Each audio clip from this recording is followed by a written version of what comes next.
অসমৰ প্ৰশাসনিক সচিব শৃংখল চলিহা ডাঙৰীয়াই যোৰহাট পৌৰসভাৰ ঠিকাদাৰ আজাদ চৌধুৰী বাংলাদেশী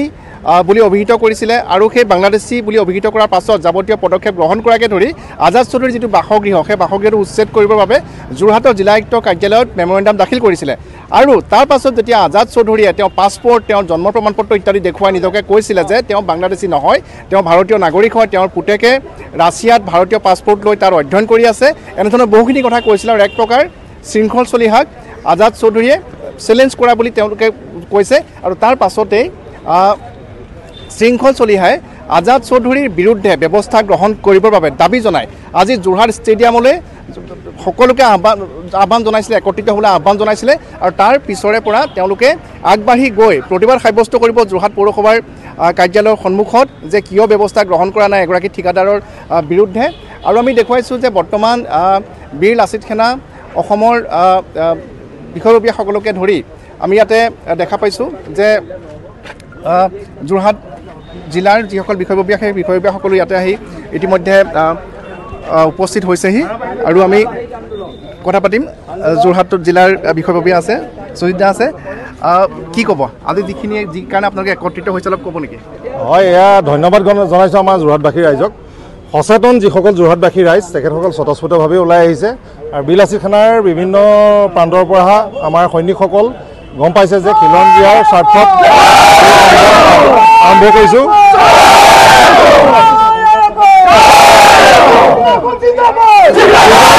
চৌধুৰীৰ বিষয়ে আমাৰ পাইছোঁ তেখেতসকলক যেতিয়ালৈকে নকৰে তেতিয়ালৈকে আমাৰ এই আন্দোলন অব্যাহত থাকিব আৰু আমাৰ আজি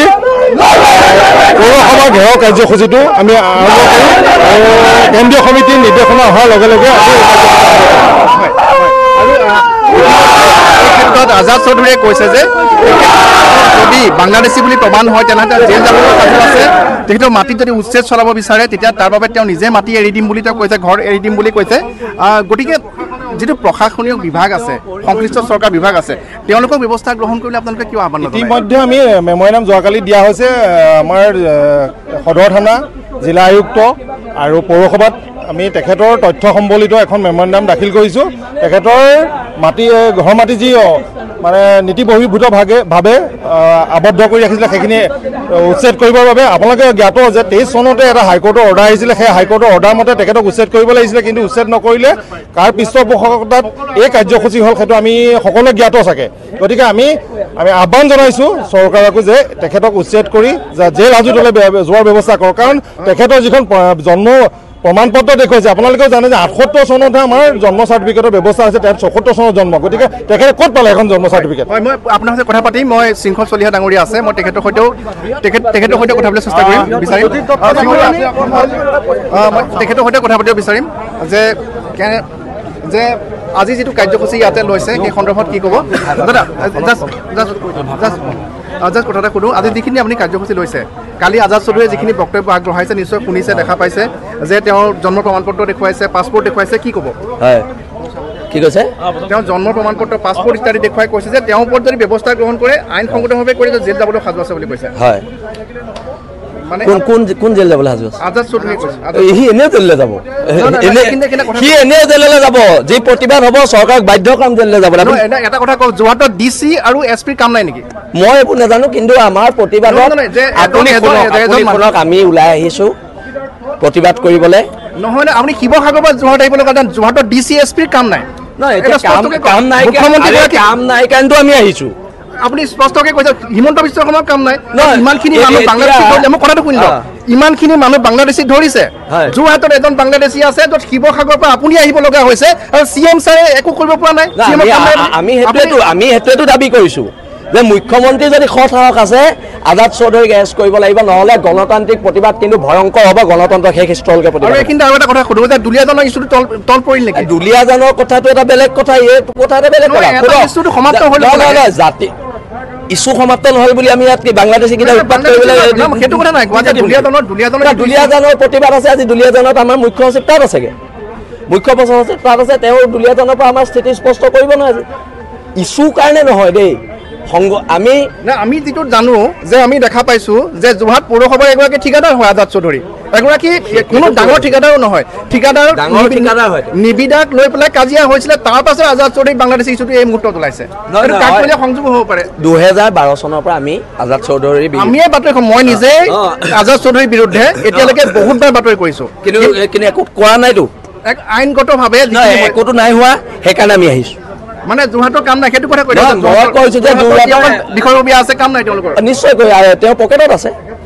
ছাগলী খুৱাই বোলে মই শুনিছো চবকে মোক খবৰ আছে ন মানে এছপিডিসি কো ছাগলী খুৱাই নেকি নাজানো কিন্তু বহুত বোলে দামী মানুহক ডাঙৰ মানুহক ছাগলী খুৱাই বোলে মোক খবৰ আছে মানে ছাগলী খুৱাই মেনেজ কৰি আছে ছাগলী খুৱাই মেনেজ ইতিমধ্যে শৃংখল চলিহা ডাঙৰীয়াই কৈছে যে ছাগলী খুৱাই যোৰহাটৰ যিসকল বিষয়ববীয়া আছে বা যিসকল সংশ্লিষ্ট বিভাগ আছে তাৰ যিসকল বিষয়া আছে আজাদ চৌধুৰীয়ে ছাগলী খুৱাই মেনেজ কৰি আছে অৰ্থাৎ মুখ্যমন্ত্ৰীগৰাকীয়ে বিভিন্ন প্ৰান্তত এটা নিৰ্দেশনাৰ পিছত যিধৰণে চৰকাৰে বা যি আৰক্ষীয়ে ব্যৱস্থা গ্ৰহণ কৰিছে বহু সন্দেহযুক্ত বাংলাদেশীৰ বিৰুদ্ধে ব্যৱস্থা গ্ৰহণ কৰিছে কিন্তু আজাদ চৌধুৰী এতিয়াও বাহিৰত আছে তাৰ বাবে শৃংখল চলিহা ডাঙৰীয়াই কৈছে যে যোৰহাটৰ আৰক্ষী অধীক্ষক যোৰহাটৰ জিলা আয়ুক্তৰ কোনো কাম নাই বুলি কৈছে আৰু তাৰ বাবে তেওঁলোক শিৱসাগৰৰ পৰা যোৰহাটলৈ আহিব লগা হৈছে বুলি আমাক জানিবলৈ দিছে আৰু আজাদ চৌধুৰীৰ ছাগলীৰ ভাগ কোনে কোনে পায় শৃংখল চলিহা ডাঙৰীয়া অভিযোগ কৰাৰ দৰে সেয়া তাৰ পিছত প্ৰমাণ হ'ব কিন্তু আমি দেখিবলৈ পাইছোঁ নিউজ 18 অসম নিউজৰ দৰ্শকলৈ আমি জনাব বিচাৰিছোঁ যে দুলীয়াজান উত্তাল হৈছিলে দুলীয়াজান বন্ধ হৈছিলে এটা তেল ডিপু সাময়িকভাৱে বন্ধ কৰি দিয়া হৈছিলে আছুৰ প্ৰাক্তন বিষয়ববীয়া শংকৰজ্যোতি বৰুৱাক গ্ৰেপ্তাৰ কৰি হেণ্ডকাপ লগাই জেললৈ প্ৰেৰণ কৰা হৈছিলে আৰু তাৰ পাছত কি ধৰণে বীৰ লাচিত সেনা অসমৰ নাম সাঙুৰ খাই পৰিছিলে শৃংখল চলিহা ডাঙৰীয়া তাত প্ৰতিবাদ কৰিবৰ বাবে গৈছিলে ইত্যাদি সকলোখিনি কথা অসমৰ মানুহে দেখি আছে আৰু তাৰ পিছত আমি দেখিছিলোঁ যে সেই তেল ডিপুটো তনু চাহি নামৰ যিগৰাকী যুৱতী সেই যুৱতীগৰাকীক গ্ৰেপ্তাৰৰ বাবে দাবী উত্থাপন হৈছিলে সেই দাবীত দুলীয়াজান বন্ধ দিয়া হৈছিলে আৰু তাৰ পিছত কিন্তু তেল ডিপুও খোল খাই গ'ল তনু চাহিও গ্ৰেপ্তাৰ নহ'ল আৰু শৃংখল চলিহা আহি বৰ্তমান যোৰহাটত আজাদ চৌধুৰী নামৰ এগৰাকী ঠিকাদাৰৰ বিৰুদ্ধে সোচ্চাৰ হৈ পৰিছে আজাদ চৌধুৰীক বাংলাদেশী বুলি অভিযুক্ত কৰি তেওঁক গ্ৰেপ্তাৰ কৰিবৰ বাবে দাবী জনাইছে দুলীয়াজানৰ ইছ্যু হেনো চলি থাকিব দুলীয়াজানৰ বিষয়ে বিৰুদ্ধে প্ৰতিবাদ হৈ থাকিব তেনে মন্তব্য কৰিছে আৰু এতিয়া লক্ষ্য হৈ পৰিছে তনু চাহিৰ পিছত আজাদ চৌধুৰী এগৰাকী মিউনিচিপালিটিৰ যোৰহাট পৌৰসভাৰ ঠিকাদাৰ যিগৰাকী ঠিকাদাৰৰ সৈতে কেইগৰাকীমান ঠিকাদাৰৰ এটা নিবিদা কেন্দ্ৰ কৰি আজি কেইদিনমান পূৰ্বে এক কাজিয়াৰ সূত্ৰপাত হৈছিলে যোৰহাট পৌৰসভাৰ ভিতৰতে আৰু তাৰ পাছত হঠাৎ আমি ধুমকেতুৰ দৰে দেখা পালোঁ যে এই প্ৰসংগটো যিহেতু দীৰ্ঘদিন ধৰি চলি আছিলে ইতিমধ্যে আদালতৰ বিচাৰাধীন হৈ আছিলে আৰু তাৰ পাছত হঠাৎ আজাদ চৌধুৰীক কেন্দ্ৰ কৰি এনে এটা পৰিস্থিতি যোৰহাটৰ সৃষ্টি হ'ল য'ত শৃংখল চলিহা ডাঙৰীয়া শিৱসাগৰৰ পৰা যোৰহাটলৈ আহিব লগা হ'ল আৰু আমি দেখুৱাইছোঁ ইয়াৰ যিটো পৰিৱেশ আমি দেখুৱাইছোঁ যে যোৰহাটৰ যিসকল খিলঞ্জীয়া ৰাইজ সেই খিলঞ্জীয়া ৰাইজক ইয়ালৈ আহ্বান জনাইছিলে শৃংখল চলিহা ডাঙৰীয়াই যে ওলাই আহিব লাগে আৰু খিলঞ্জীয়াৰ অস্তিত্ব ৰক্ষা যুঁজত আৰু বাংলাদেশীৰ বিৰুদ্ধে যি ধৰণৰ প্ৰতিবাদ সেই প্ৰতিবাদ সাব্যস্ত কৰিব লাগে বুলি সকলোকে ইয়ালৈ আহিবলৈ কৈছিলে আমি কিমান লোক ইয়াতে সমবেত হৈছে আমি দেখুৱাইছোঁ শিৱসাগৰৰ পৰা শৃংখল চলিহা ডাঙৰীয়াৰ লগত কিছু বীৰ লাচিত সেনা অসমৰ বিষয়ববীয়া ইয়ালৈ আহিছে আৰু মই যদি পাৰোঁ কেমেৰাটো পেন কৰি দেখুৱাবলৈ চেষ্টা কৰিম যে যোৰহাট ষ্টেডিয়ামৰ বাকৰিত আপোনাৰ বাকৰি কিমান লোক সমবেত হৈছে ইয়াৰ অধিকাংশই সাংবাদিক ঠিক সেইদৰে বহু সংখ্যক আৰক্ষী ইয়াতে মোতায়েন কৰি থোৱা হৈছে যাতে কোনো ধৰণৰ যাতে আইন শৃংখলাজনিত পৰিস্থিতিৰ সৃষ্টি হ'ব নোৱাৰে আমি দেখুৱাইছোঁ এই পৰিৱেশ আৰু এনেধৰণে যোৰহাটৰ বীৰ লাচিত সেনা অসমৰ যিসকল বিষয়ববীয়া বা যিসকল সদস্য সেই সদস্যসকল ইয়ালৈ আহিছে আৰু তেওঁলোকে আজি যোৰহাট পৌৰসভা কাৰ্যালয় বাহিৰলৈ গৈ তেওঁলোকে প্ৰতিবাদ সাব্যস্ত কৰিব বুলি আমাক জানিবলৈ দিছে আৰু বিষয়ববীয়া আছে আমি তেওঁলোকৰ পৰা জানিব বিচাৰিম হয় হয় আমি আৰু আধা ঘণ্টাৰ পিছতে ইয়াৰ পৰা আমি ৰাওনা হ'ম পৌৰসভাৰ আমি ঘেৰাও কৰিমগৈ প্ৰথম কথাটো হ'ল কি যি সময়ত অসমীয়া খিলঞ্জীয়া ডেকা ল'ৰাই আজি অসমীয়া মানুহে এখন সৰু তামোল পালন দোকান দি চলিবলগীয়া হৈছে চিকিউৰিটি গাৰ্ড কৰিবলগীয়া হৈছে বাহিৰত গৈ সৰু সৰু চাকৰি কৰিবলগীয়া হৈছে সেই সময়ত কিন্তু আজাদ চৌধুৰীৰ দৰে কিছুমান সংশ্লিষ্ট মানুহে কোটি কোটি টকা চৰকাৰী বিভাগত কোটি কোটি টকা মানে ঠিকা কৰি কোটি কোটি টকা আৰু তেওঁ অবৈধভাৱে ঘৰ বনাইছে যি সময়ত আমাৰ মিচিং মানুহৰ কিছুমান মানুহৰ থাকিবলৈ জেগা নাই সেই সময়ত চৰকাৰী আশীৰ্বাদ পুষ্ট চৰকাৰ মানুহৰ অনুৰোধ ঘৰটো উচ্ছেদ কৰিব লাগে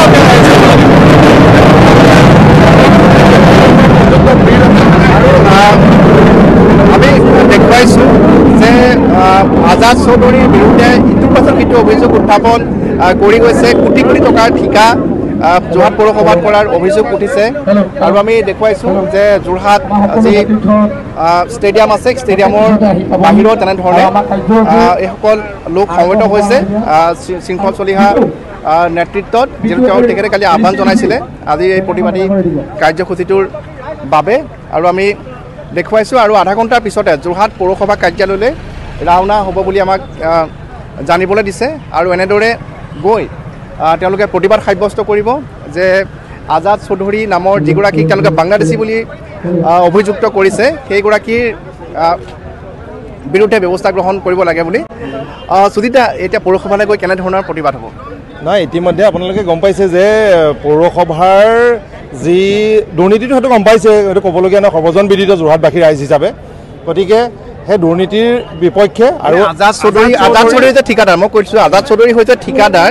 আৰু সেই ঠিকাদাৰৰ বিল পাছ কৰা হয় একাউণ্টছ ব্ৰাঞ্চৰ পৰা হয় যি ধনৰ লেনদেন হয় যদি আপোনালোকে অভিযোগ কৰাৰ দৰে আজাদ চৌধুৰী যদি কোটি কোটি টকা তেওঁ আত্মসাৎ কৰিছে বা দুৰ্নীতি কৰিছে তাৰ লগত কিন্তু পৌৰসভাৰ মানুহ জড়িত আছে আজাদ চৌধুৰীক যেনেকৈ আপোনালোকে লক্ষ্য কৰিছে পৌৰসভাৰ কিন্তু একাউণ্টছ ব্ৰাঞ্চটো সুৰক্ষা দিয়াৰ কাৰণে কিন্তু এছাম লাগি আছে তেওঁলোকৰ বিৰুদ্ধে আপোনাৰ সুচাৰ হ'ব নাই এতিয়া চাওক যিসকল ব্যক্তি আজাদ চৌধুৰীৰ লগত ছাগলী মাংস খাই আজাদ চৌধুৰীক সুৰক্ষা দিছে সেই ব্যক্তিসকলে সেই একাউণ্টেণ্টজনকো সুৰক্ষা দিবলৈ চেষ্টা কৰি আছে গতিকে ছাগলী মাংস খোৱা সেই ব্যক্তিসকলক আপোনালোকক সকীয়াই দিছোঁ যোৰহাট শৈক্ষিক নগৰী কলংকিত নকৰিব আপোনালোকে প্ৰথম কথা আৰু দ্বিতীয় কথা হ'ল কি আজাদ চৌধুৰী তেখেতে যোৱাকালি কিবা বাৰ্থ চাৰ্টিফিকেট এখন দেখুৱাইছে হাস্যকৰ বিষয় মই ৭৭ চনত জন্ম হৈছোঁ মই বাৰ্থ চাৰ্টিফিকেট নাই কিন্তু তেওঁ ৭৪ চনত জন্ম হোৱা ব্যক্তি এজনৰ বাৰ্থ চাৰ্টিফিকেট কেনেকৈ হ'ল পৌৰসভাৰ দুৰ্নীতি প্ৰথমে তেখেত সেইটোৱে ওলাই আছে আৰু এই ২ নম্বৰী কৰি যিখন জন্ম চাৰ্টিফিকেট প্ৰডিউচ কৰিছে সেই ২ নম্বৰী কামৰ ভিত্তিতে তেওঁক পোনপ্ৰথমে এৰেষ্ট কৰিব লাগে ইলিগেলি যিটো প্ৰপাৰ্টি আমি কালি সেইটোৱে কৈছোঁ আজাদ চৌধুৰীৰ লগত যেতিয়া মই কথা পাতিছিলোঁ আমি কৈছোঁ পাছপৰ্টটো ভুৱা হ'ব পাৰে কিন্তু পাছপৰ্টখন ভুৱা বুলি মই ক'ব নোৱাৰোঁ বা আপুনি ক'ব নোৱাৰে কোনে ক'ব এনকুৱাৰী এজেঞ্চি আৰক্ষীয়ে ক'ব তেওঁ যিখন বাৰ্থ চাৰ্টিফিকেট দিছে কোনে দিছিলে কেনেকৈ দিছিলে সেই সময়ত সেইটো ব্যৱস্থা আছে আপুনি মই ক'ব নোৱাৰোঁ কোনে কৰিব আৰক্ষীয়ে কৰিব গতিকে আপোনালোকে যদি আৰক্ষীৰ দ্বাৰা এটা অনুসন্ধান হয় আৰু যোৰহাটৰ জিলা আয়ুক্তগৰাকীয়ে কালি সংবাদ মাধ্যমক ইতিমধ্যে তেখেতে স্পষ্ট কৰি দিছে যে ইতিমধ্যে তদন্ত আৰম্ভ কৰিছে পুংখানুপুংখ তদন্ত হ'ব তদন্তৰ পিছত যিখিনি তথ্য আহিব তাৰ ওপৰত ব্যৱস্থা গ্ৰহণ কৰা হ'ব বুলি জিলা আয়ুক্তগৰাকীয়ে কৈছে হয়নে জিলা আয়ুক্তগৰাকীৰ প্ৰতি আমাৰ সম্পূৰ্ণ নিষ্ঠা আছে এজন শিক্ষিত ভদ্ৰলোক তেখেতৰ যি আমাৰ জিলাখনৰ প্ৰতি দায়বদ্ধতা সেইটো আমি পৰৱৰ্তী সময়ত দেখা পাইছোঁ যোৱা সময়ছোৱাত দেখা পাইছোঁ গতিকে আগন্তুক সময়তো ভাবিছোঁ তেখেতৰ নেতৃত্বত যাতে প্ৰতিটো বিভাগে স্বচ্ছ হয় কাৰণ বৰ্তমান মুখ্যমন্ত্ৰী মহোদয়ে কৈছে স্বচ্ছতা বিচাৰিছে গতিকে স্বচ্ছভাৱে যদি আমাৰ অসমখন বা এই যোৰহাট জিলাখন শৈক্ষিক নগৰ বুলি আমি ফিটাই মাৰি থাকিলে নহ'ব শৈক্ষিক নগৰত বাস কৰা প্ৰতিজন ব্যক্তিয়ে মন স্বচ্ছ হ'ব লাগিব প্ৰতিজন ব্যক্তিয়ে স্বচ্ছ হ'ব লাগিব গতিকে স্বচ্ছতা বিচাৰিবলৈ হ'লে প্ৰত্যেকজন ব্যক্তি ওলাই আহিব লাগিব এনেধৰণৰ মাত মাতিব লাগিব আৰু এই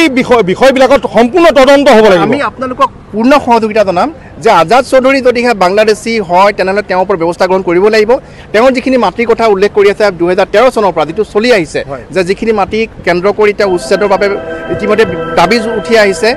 সেই ক্ষেত্ৰত যদি ন্যায়ালয়ৰ অৰ্ডাৰ আছে সেই ক্ষেত্ৰত ব্যৱস্থা নিশ্চয়কৈ কৰিব আমি আগবাঢ়ি যাম কিন্তু তাৰ সমান্তৰালকৈ যোৰহাট পৌৰসভা যিটো কেলেংকাৰী মুখ্যমন্ত্ৰীৰ যি বিশেষ তদাৰকী কোষ আছে তাৰ পৰা এটা তদন্ত বিচাৰি আপোনালোকে স্মাৰকপত্ৰ দিবনে নিশ্চয় দিম কথাটো এনেকুৱা আমি সংবাদ মাধ্যমৰ সহযোগিতা লাগিব কাৰণ সংবাদ মাধ্যমৰ জৰিয়তে বিষয়টো ৰাইজৰ মুখৰ আগলৈ যাব গতিকে আমাৰ সংবাদ মাধ্যমৰ ব্যক্তিসকলো যদি স্বচ্ছ হয়